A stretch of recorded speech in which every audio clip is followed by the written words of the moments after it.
The room was silent, except for the faint scratch of the pen on the pristine white paper. Jonathan Harker, a billionaire whose life was measured in boardrooms and bank balances, sat in the corner of an upscale cafe in New York City. His jaw was tight, his eyes cold, and in front of him lay the divorce papers he had been drafting for months.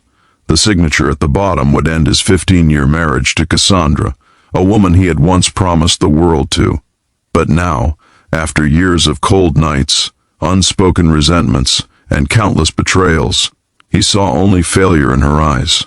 He was ready to sign, to move on, and to erase the last remnants of what he had loved. Yet life, it seemed, had other plans. Clara, a young waitress in her mid-20s, approached his table with a tray in her hands, her soft brown hair tucked neatly behind her ears. She had served him countless times over the past few months, always noticing the furrowed lines of his face, the weight he carried in silence. Today, however, something in Jonathan's demeanor struck her differently. The energy in the air was heavy, suffocating, and almost palpable. As she carefully placed a cappuccino beside him, she looked him in the eye and whispered, almost as if afraid the words might vanish in the din of the cafe, "Don't do it. Don't sign." Jonathan froze, pen hovering midair. He had never heard such intimacy from a stranger, someone whose life had nothing to do with his. "Excuse me?" he muttered, his voice low, guarded.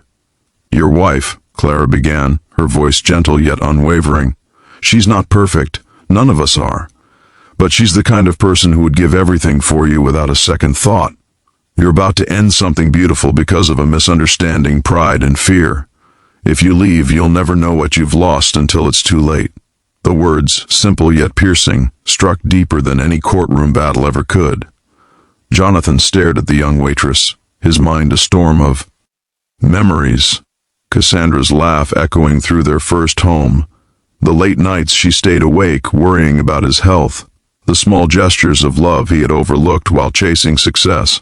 For the first time in months he felt raw emotion, the kind he had buried under spreadsheets and stock portfolios. Before he could respond, Clara added, "Sometimes the heart needs a whisper to remember what it once held dear.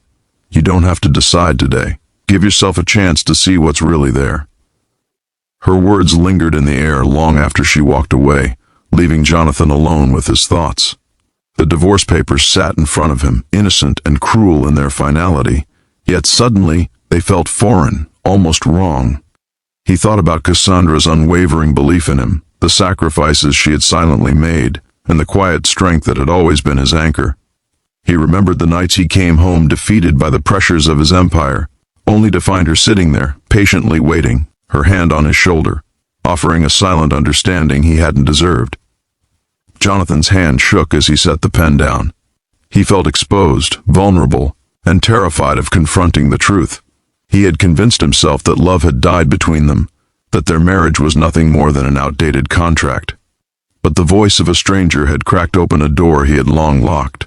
For the first time he questioned not Cassandra's love for him, but his own willingness to let it go.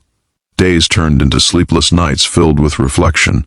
Jonathan found himself walking the streets of Manhattan, remembering the small moments of joy he had shared with Cassandra, her stubborn determination to bake his favorite pie, the way she laughed at his terrible jokes, the evenings they had spent planning a life together, believing in dreams bigger than themselves. Every memory felt like a lifeline, pulling him back from the edge of a decision he had almost made. Finally, Jonathan took a step.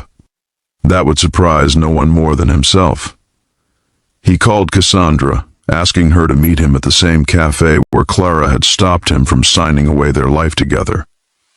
As he waited, anxiety and hope battled within him, his mind replaying Clara's words like a mantra. Give yourself a chance to see what's really there. Cassandra arrived, her presence both familiar and painfully beautiful.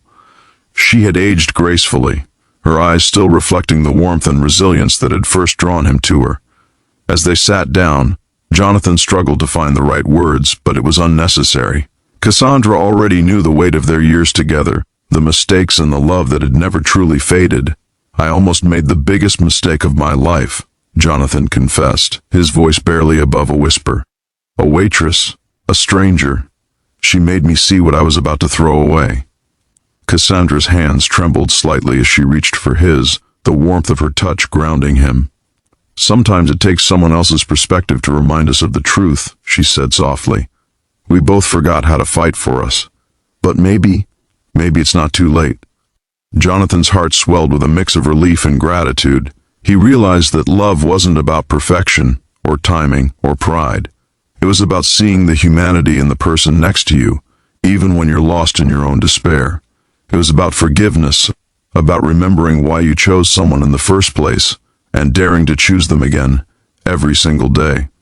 In that cafe, amidst the clatter of cups and murmurs of other patrons, Jonathan and Cassandra found a fragile, yet undeniable hope. They didn't speak of the past mistakes or the divorce papers that had once seemed like destiny. Instead, they simply sat, hand in hand, letting the silence between them speak volumes. They had been given a second chance, a rare gift that many only dream of, and they were determined not to squander it. If this story touched your heart, please like, comment, share, and subscribe to our channel. Believe in kindness, in second chances, and in the quiet power of a single, heartfelt whisper. As the weeks went by, Jonathan made changes, not just in his marriage but in himself. He began listening, truly listening, to Cassandra. He learned to cherish the small moments, the laughter, the arguments that ended in hugs, and the tears that were no longer unspoken. Clara, the waitress who had unknowingly become a catalyst for change, continued to serve him with the same gentle kindness, never realizing the ripple effect of her words. One rainy afternoon, as Jonathan and Cassandra walked through Central Park, Jonathan paused. He looked at the woman who had been his partner through every storm, every triumph, every heartbreak, and he whispered to her, "Thank you for not giving up on me, on us." Cassandra smiled, her eyes glistening with tears, and simply held his hand a little tighter. Sometimes it takes a stranger's voice to awaken the heart that's been asleep, to remind us of the love we almost lost. Jonathan and Cassandra's story became a testament to resilience, to faith in each other, and to the unexpected moments that can change the course of a lifetime. If this story moved you, if it reminded you of someone you love, please comment below and share your thoughts. Let the world know that even in the darkest moments, hope and love can find their way back. And remember, a single whisper of kindness has the power to change everything.